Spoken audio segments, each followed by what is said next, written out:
Eu estava pensando, que filme eu posso usar para representar assim um grande evento esportivo? O Kiko, vocês atacam, ok? Venham, venham!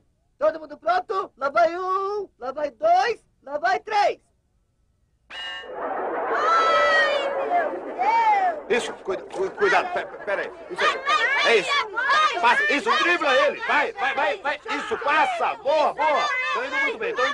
Cuidado, com calma. Vai, passa por ele.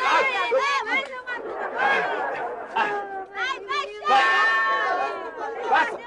Fala pessoal, tudo bem? Eu sou o professor Luciano Kenji e você está no Cinegel. Você gosta de filmes de esporte? O de hoje não é só um filme esportivo não, é um filme que conta uma das grandes histórias do esporte, da política e de um grande líder mundial.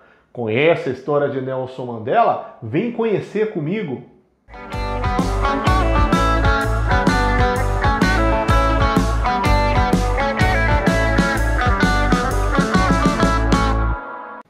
Invictus, título original, e no Brasil do filme de 2009, dirigido por Clint Eastwood, protagonizada por Morgan Freeman e Matt Damon.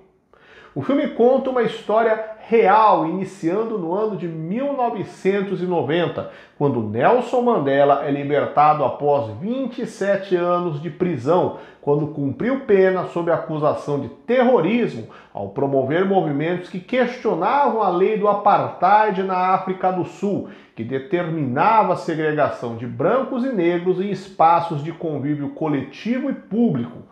Tema da nossa parte geográfica de hoje, portanto, mais detalhes já.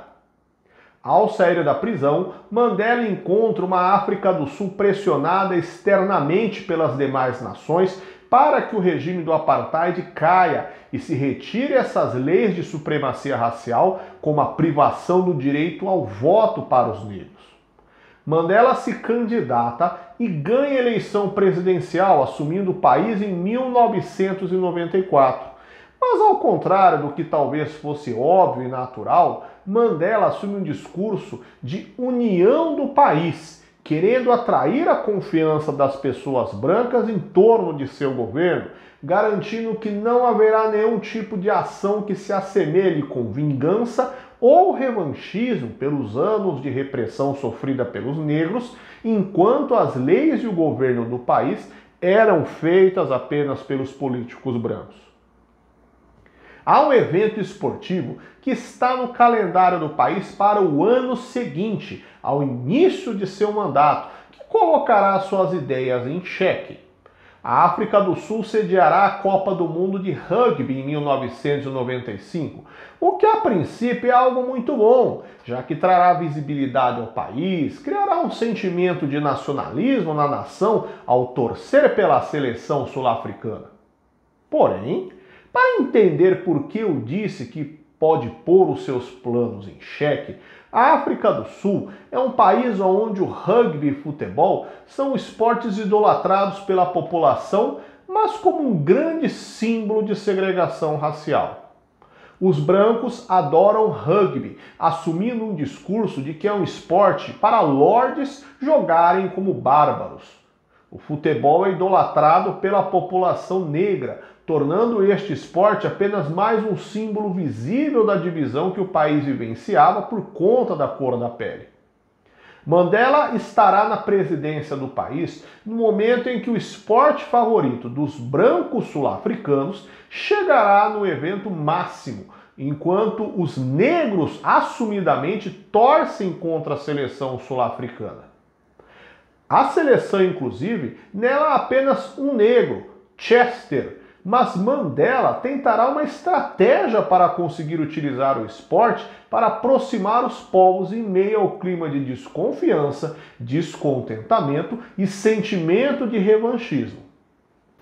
Se aproximará de Pinar, o capitão da seleção de rugby, cuja família assume um discurso de supremacia branca internamente e odeia Nelson Mandela, usando Pinar como um contato em seu favor para a formação de um país unido independentemente da cor. O que acontecerá desta inusitada tentativa entre Mandela e o Capitão Pienaar, você precisa assistir o filme e acredite, é uma baita de uma história. A influência europeia na África do Sul deriva do século XVII, quando holandeses se instalaram na região do Cabo da Boa Esperança para iniciar uma colonização com produção que utilizava mão de obra escrava africana local.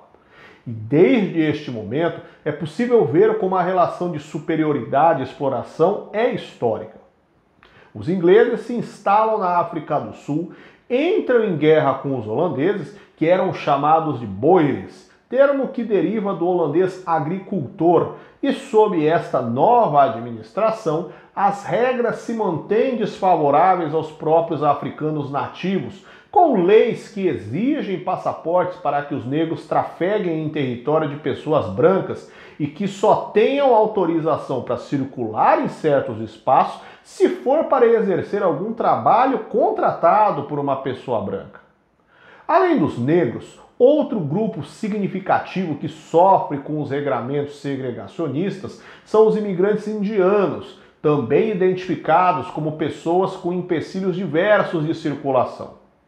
O discurso das lideranças políticas da África do Sul é muito pautado nas premissas de discurso nacionalista que vigoram ao longo do século XX, nesse início, servindo como base dos países envolvidos nas grandes guerras mundiais.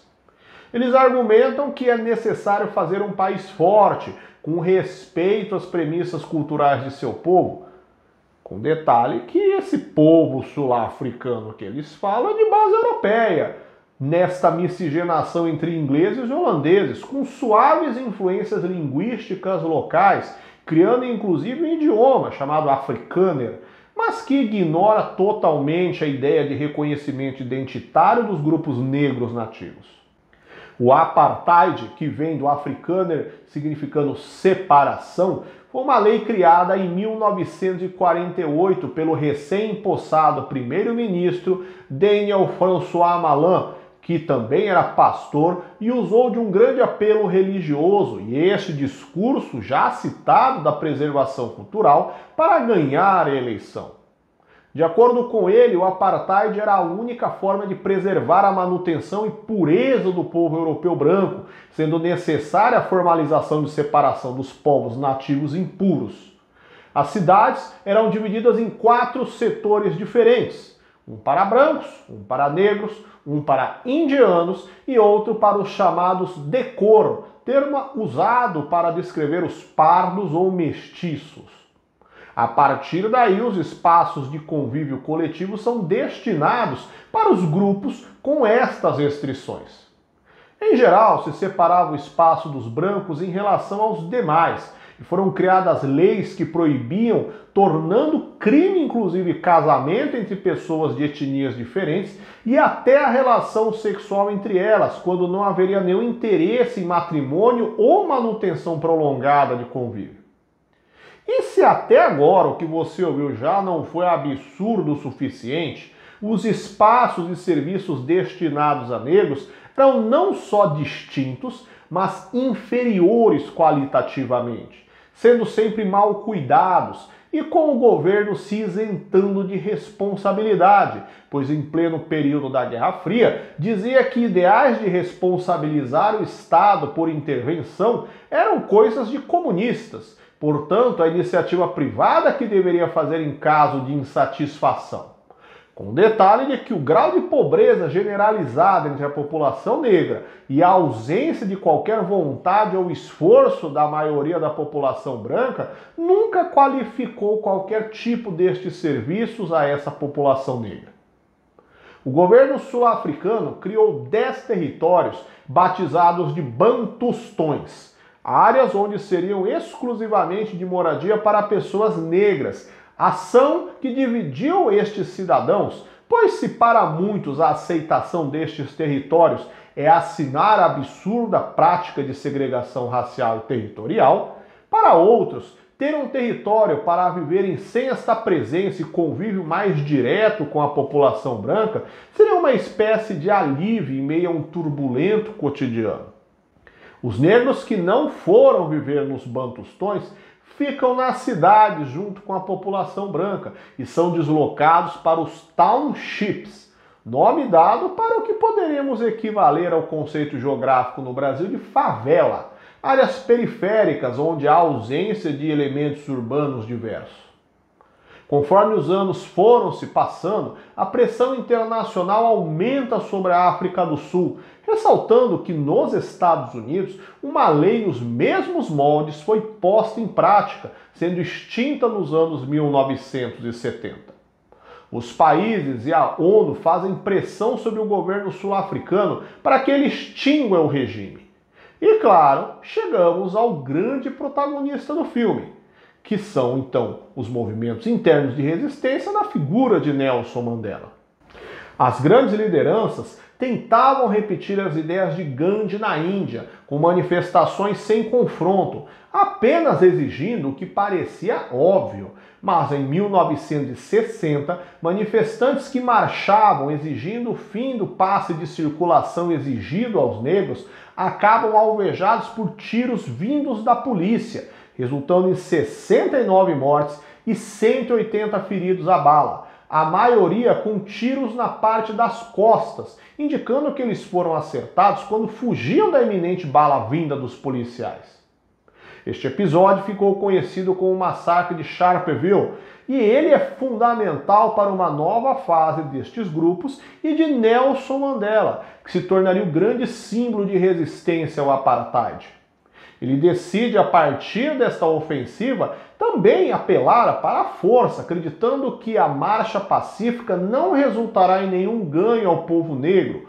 Por isso, sendo chamado pelo pai de Pinar no filme de terrorista, pois era assim como sua imagem era veiculada pelos homens no governo. Mandela é condenado à prisão perpétua por seus atos e manifestos contra o governo, mas seu poder de influência só aumentou, servindo de exemplo para outros que se revoltavam com a sua prisão, inclusive fora da África do Sul. Mandela foi a referência para um show com vários astros do rock e do pop no estádio Wembley, na Inglaterra, como uma homenagem ao seu aniversário de 70 anos em 1988, para chamar a atenção do mundo não só pelo seu cárcere, mas os motivos que o deixavam na prisão e a necessidade de se combater o racismo. No início dos anos 90, o presidente Frederick William de Klerk está trabalhando por uma série de mudanças na África do Sul e a extinção do apartheid. Ele se reúne com Mandela na prisão e dialoga pela legalização dos partidos políticos negros que eram classificados como grupos terroristas e não tinham voz oficial no meio político do país. Conceder o direito ao voto aos negros, já que todo o processo descrito até então foi sempre exclusivamente decidido a partir da participação política legalizada de pessoas brancas. E a anulação da condenação de Mandela, que acabou sendo libertado oficialmente em 1990 após 27 anos preso. Em 1992, de Klerk abre um referendo, ou seja, uma votação junto à população, destacando que esta eleição ainda toda apenas para a população branca, com a pergunta sobre se ela, a população, concordava com o fim do apartheid. E mesmo sendo uma votação exclusivamente para brancos, ela obteve o sim, com mais de 68% dos votos como resultado. Chegamos então ao início do filme, quando em 1994, a primeira eleição com direito ao voto para a população negra, Nelson Mandela se candidata, faz história e se torna o primeiro presidente negro da África do Sul, assumindo um discurso de unidade e luta por um país que não segregaria mais nenhum cidadão. Vale ressaltar que, apesar do apartheid ter formalmente se encerrado, os problemas de convívio e violência seguem presentes no país. Além do inacesso, que antes era formal pelas leis, agora se dá por preços altos de alguns espaços e serviços que ficam distantes da realidade da maioria dos negros na África do Sul.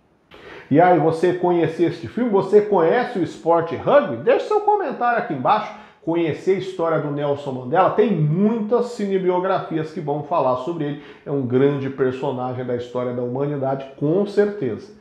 Já se inscreveu no canal? Gostou? Deixa o joinha, compartilha com seus amigos e eu te espero no nosso próximo vídeo. Até mais, tchau, tchau!